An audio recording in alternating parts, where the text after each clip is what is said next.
Hello students, hope you all are doing well.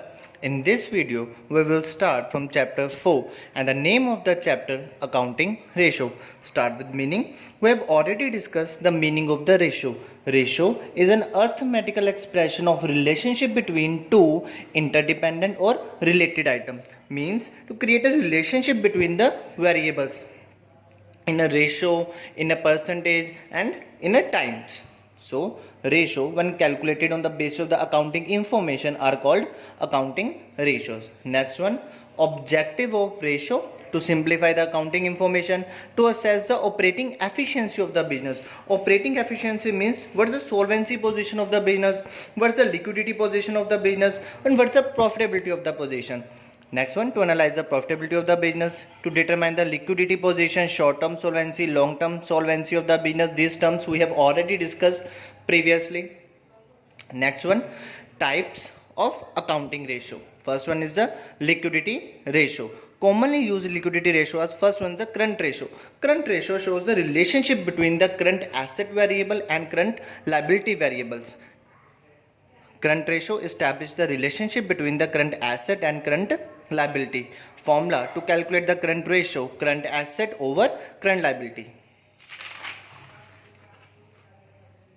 Current asset includes cash, bank, short-term investment, trade receivable.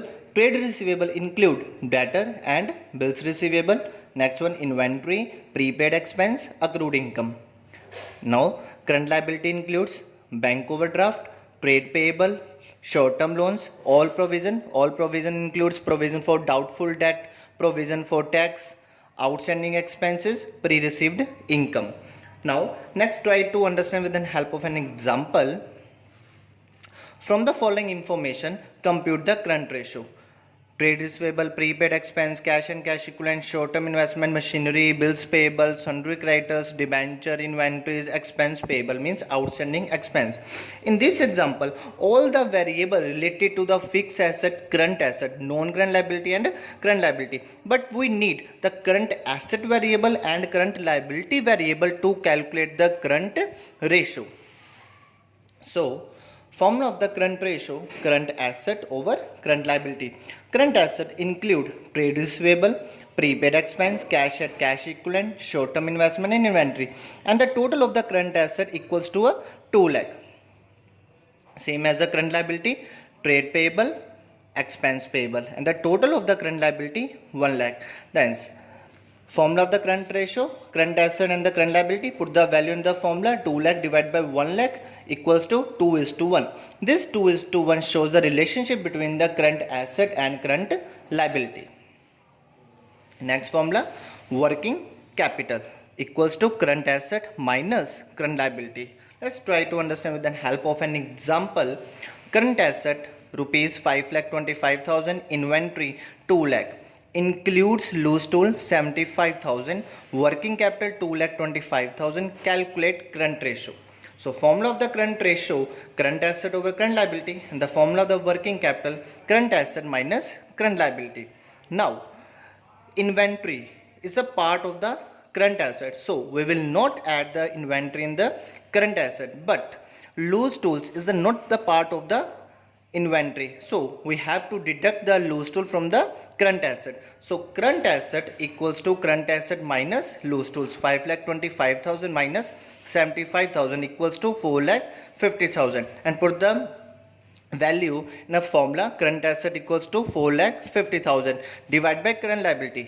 हमें सब में current liability नहीं given, so apply the formula of the working capital equals to current asset minus current liability.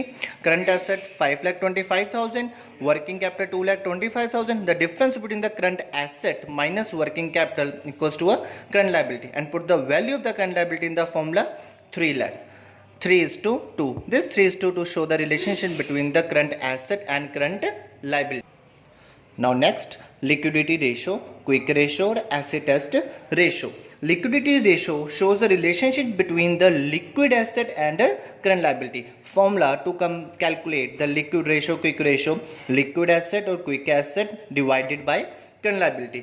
Formula to calculate liquid asset equals to a current asset minus inventory minus prepaid expense. Let's try with the help of the example. current liability, current asset, inventory, prepaid expense and trade receivable. Liquid asset. Formula of the liquid asset equals to current asset minus inventory minus prepaid expense. Current asset equals to 80,000 minus inventory 20,000 minus prepaid expense 5,000, and the liquid asset equals to 50,000. And the formula of the liquid ratio, liquid asset over current liability. Liquid asset 50,000, current liability 50,000. So 50,000 divided by 50,000 equals to 1:1. This 1:1 shows the relationship between the liquid asset and current liability. Next one, solvency, long-term solvency ratio. Solvency of a business means that the business in a position to meet the long-term financial obligation as when they become due. Important solvency ratios are debt to equity ratio. Debt to equity ratio shows the relationship between the debt and equity. Equity means shareholder fund. Formula to calculate the debt to equity ratio equals to debt divided by equity, and we already discussed which item including the debt and shareholder fund.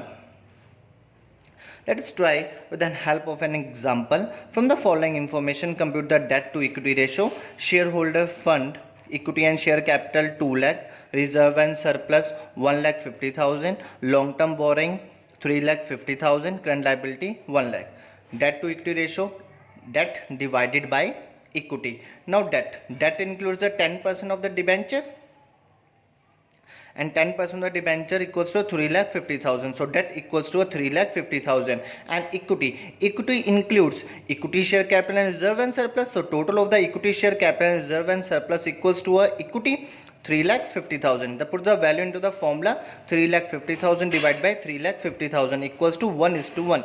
This 1:1 shows the relationship between the debt and equity. Next one, total asset to debt ratio. Total asset to debt ratio shows the relationship between the total asset and debt. Formula of the total asset to debt ratio, total asset divided by debt. Let's try with the help of an example. Shareholder fund 14 lakh, total debt 18 lakh, current liability 2 lakh. Calculate the total asset to debt ratio.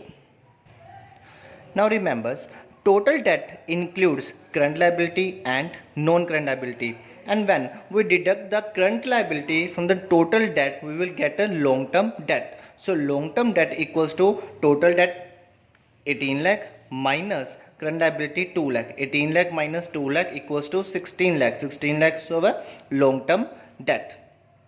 Now total liability includes shareholder fund plus total debt. So total liability equals to 14 lakh plus 18 lakh 32 lakh. Total liability always equals to a total asset. So total asset always equals to a total liability. It means 32 lakh. Then applying the formula, total asset to debt ratio, total asset divided by long term debt, 32 lakh divided by 16 lakh equals to 2:1. This 2:1 shows the relationship between the total asset and long term debt. Next, proprietary ratio. Proprietary ratio shows the relationship between the proprietor's fund and total asset.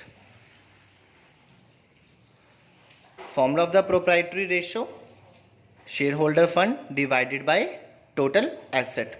Try to example, share capital 5 lakh, non-current asset 22 lakh, reserve and surplus 3 lakh, current asset 10 lakh. So solution, proprietary ratio equals to a proprietary fund divided by total asset into 100. We can also calculate the answer solution in a percentage. Proprietary fund includes the share capital and reserve and surplus 5 lakh plus 3 lakh 8 lakh divided by total asset. Total asset includes non-current asset and current asset 22 lakh and 10 lakh 32 lakh. So 8 lakh divided by 32 lakh into 100 equals to a 25%.